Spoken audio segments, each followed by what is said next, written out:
हज़रत इब्ने अब्बास रज़ी अल्लाह ताला अन्हु हज़रत काब बिन अबा रहमतुल्लाह अलैह से नकल करते हैं कि इन्होंने फरमाया कि बनी इसराइल के अंदर एक ऊंचे दर्जे का अल्लाह का वली रहता था।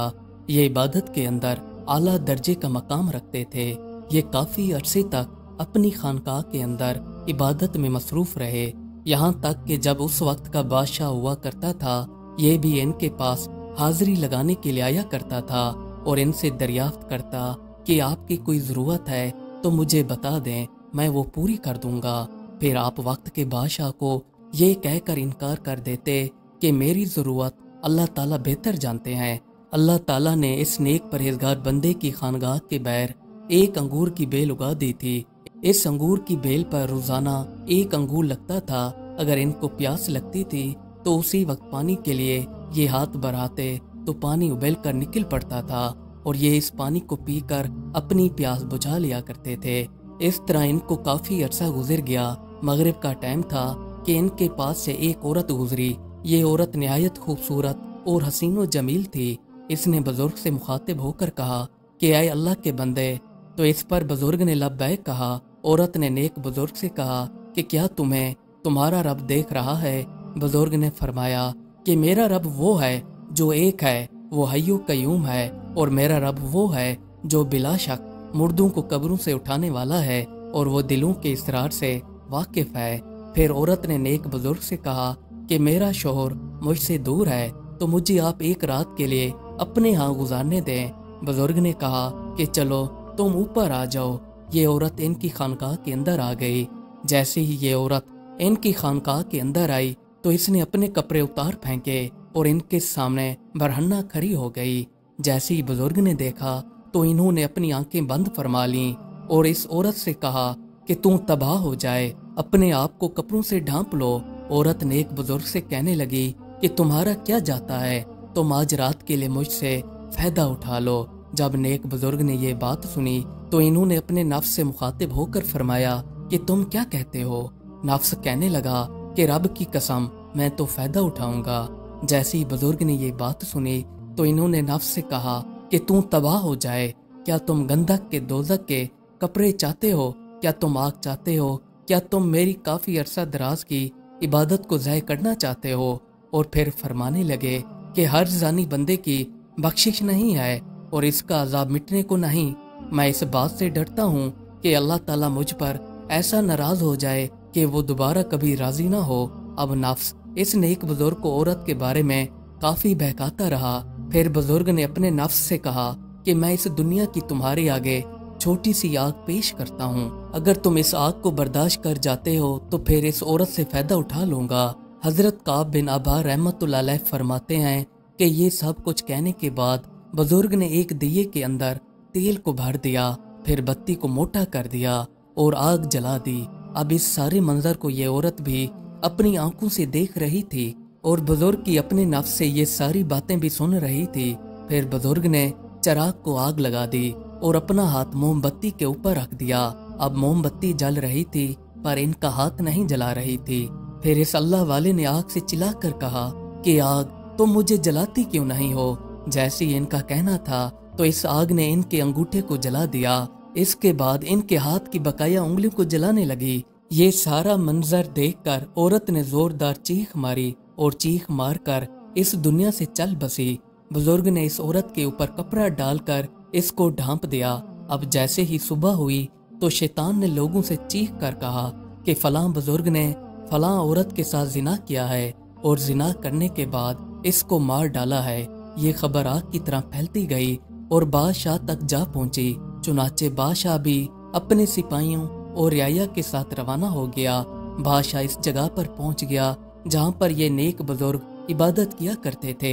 यहाँ पर आकर बादशाह ने अल्लाह के इस नेक बंदे को चीख कर आवाज दी तो परहेजगार आदमी ने इसे जवाब दिया। बादशाह ने इनसे पूछा कि फलां की बेटी फलां लड़की कहाँ है? तो अल्लाह के इस नेक बंदे ने फरमाया कि वो मेरे पास है। बादशाह ने इस परहेजगार बुजुर्ग से कहा कि इसको कहो कि मेरे पास है। अल्लाह के इस नेक बंदे ने जवाब दिया कि वो मर चुकी है। बादशाह ये सुनकर इस नेक बंदे से कहने लगा, चूंकि वो जिना के लिए आपके साथ राजी नहीं हो रही थी اس لیے تم نے اس کو قتل کر ڈالا۔ بادشاہ نے کہا کہ زنا کو اللہ تعالیٰ نے حرام قرار دیا ہے۔ پھر بادشاہ کو غصہ آنے لگا اور یہ غضبناک ہو گیا۔ اس نے پرہیزگار بندے کی عبادت خانے کو گرا دیا۔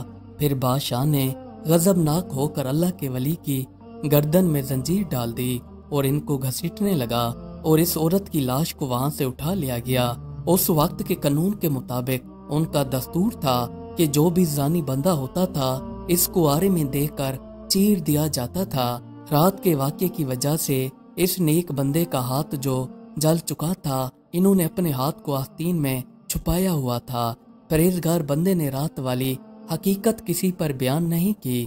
اب اللہ کے ولی کو آرے کے اوپر لایا گیا، ان کا سر آرے کے اوپر رکھ دیا گیا اور جلاد کو حکم دیا گیا کہ اب آرے کو چلا دو۔ جیسے ہی حکم ملا تو جلاد نے آرے کو چلا دیا۔ اب آرا اللہ کے اس ولی کے دماغ کی طرف آ رہا تھا تو ان کی آہ نکل گئی۔ اسی وقت اللہ تعالیٰ نے حضرت جبریل علیہ السلام سے فرمایا کہ ان سے فرما دو کہ یہ کچھ نہ بولیں، میں ان کے صبر کو دیکھنا چاہتا ہوں۔ اس کے صدمے نے میرے عرش برداروں کو، میرے آسمان کے مکینوں کو رلا دیا ہے۔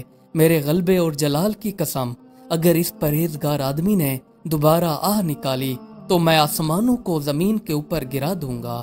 چنانچہ اس پرہیزگار آدمی نے دوبارہ آواز نہیں نکالی، یہاں تک کہ انہوں نے کسی کو کوئی بات نہیں بتائی، اور اسی حالت میں ان کا انتقال ہو گیا اور یہ اپنے مالک حقیقی سے جا ملے۔ جب یہ فوت ہو گئے تو اللہ تعالیٰ نے اس عورت کے جسم کے اندر روح ڈال دی، جس کی وجہ سے اللہ کے اس ولی پر بہتان لگا تھا، یہ زندہ ہو کر اٹھ بیٹھی۔ اس نے لوگوں سے مخاطب ہو کر کہا کہ اللہ کی قسم، یہ مظلوم ہو کر وفات پا چکا ہے، انہوں نے تو مجھے ہاتھ تک نہیں لگایا تھا۔ پھر اس عورت نے سارا رات والا واقعہ نقل کر کے سنایا۔ لوگوں نے بزرگ کا ہاتھ نکال کر دیکھا تو جیسے اس لڑکی نے بتایا تو ان کا ہاتھ واقعی جلا ہوا تھا۔ اب لوگ کہنے لگے کہ اگر ہمیں اصل حقیقت معلوم ہوتی تو ہم ان کے ساتھ ایسا نہ کرتے۔ لڑکی نے یہ سارا حال سنا کر یہ جیسے پہلے مردہ تھی یہ ویسے ہی مردہ ہو گئی۔ پھر ان کو دفنانے کے لیے قبریں کھودی گئیں تو ان میں سے کافور، عنبر اور کستوری کی خوشبوئیں پھیل چکی تھیں۔ پھر ان کا جنازہ پڑھنے کے لیے ان کی میتوں کو لایا گیا تو آسمان سے منادی ہوئی، صبر کرو یہاں تک کہ فرشتے ان کا جنازہ پڑھ لیں۔ اس کے بعد لوگوں نے ان کا جنازہ پڑھا۔ اللہ تعالیٰ نے بزرگ کی قبر پر چنبیلی کو اگا دیا اور ان کی قبر کے اوپر ایک تختی نمایاں تھی جس کے اوپر لکھا ہوا تھا کہ شروع اللہ تعالیٰ کے نام سے کرتا ہوں جو بہت بڑا مہربان اور رحم کرنے والا ہے۔ اللہ عز و جل کی طرف سے میں نے اپنے بندے یعنی دوست کے لیے اپنے عرش کے نیچے ایک ممبر لگایا اور فرشتوں کو گواہ بنایا کہ میں نے جنت الفردوس کی 50,000 عورتوں سے اس ولی کا نکاح کیا، اور میں اپنے فرما برداروں اور مقربین کو ایسے ہی انعام و اکرام سے نوازتا ہوں۔ سبحان اللہ، اس واقعے کو سن کر ایمان تازہ ہو جاتا ہے۔ اللہ تعالیٰ نے اپنے نیک بندوں پر کتنا انعام فرمایا ہے۔ جو بندہ اللہ تعالیٰ کی طرف ہو جاتا ہے تو اللہ تعالیٰ اس کی طرف ہو جاتا ہے۔ جو بندہ اللہ تعالیٰ کو راضی کرتا ہے تو اللہ تعالیٰ اس کو راضی کرتا ہے۔